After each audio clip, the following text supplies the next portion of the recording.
Gəlin uzlaşmalarımıza baxalım. Bu imtahanda bizə düşmə ehtimalı çoxdur. Deməli, when-dən sonra hansı zaman gələ bilər? Present simple. Bu zaman present simple biz demişik nəyə uzlaşa bilər? Ya present simple-la və ya future simple-la. Baxaq, when it rains, the rainbow appears. Yağış yağanda göy qoşağı çıxır, peyda olur. When-dən sonra qoydum indiki sadə zaman, əks tərəfdə yenə indiki sadə zaman. When you want, I shall come. Sən nə vaxt istəsən, mən gələcəm. Yəni, sən istəyəndə mən gələcəm. Burada yenə indiki sadə zaman, əks tərəfdə gələcək zaman qoyduq. Deməli, birinci hissədə nə öyrəndik? When-dən sonra gəlir indiki sadə zaman, əks tərəfdə siz götürə bilərsiniz present simple və ya da future simple. İkinci hissəyə baxırıq. When-dən sonra past simple gələndə nələr olur? Bu ən rahatıdır. Past simple gəlibsə, əks tərəfdə past zaman qrupları gəlməlidir.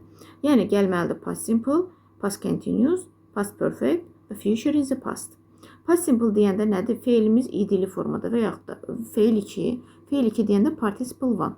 Feil 2 yəni sütunda ikinci forma. Onu nəzərdə tuturam. Feil 2-dir, bu da feil 3-dür. Past continuous deyəndə was, were, üstəgələ feil, üstəgələ ing.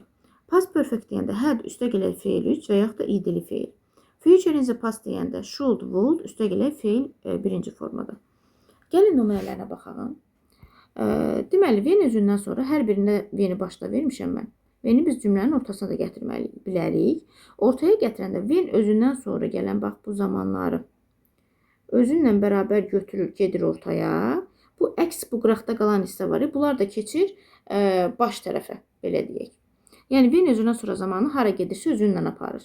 Deməli, when özündən sonra past simple istəyib hər birində. When the snow began, they smiled. Deyir, qar başlayanda onlar gülümsədilər. Keçmiş zaman, keçmiş zaman. When I came, my mom was cooking something. Mən deyir, gələndə anam nəsə bişirirdi. Keçmiş zaman, keçmiş davam edici zaman.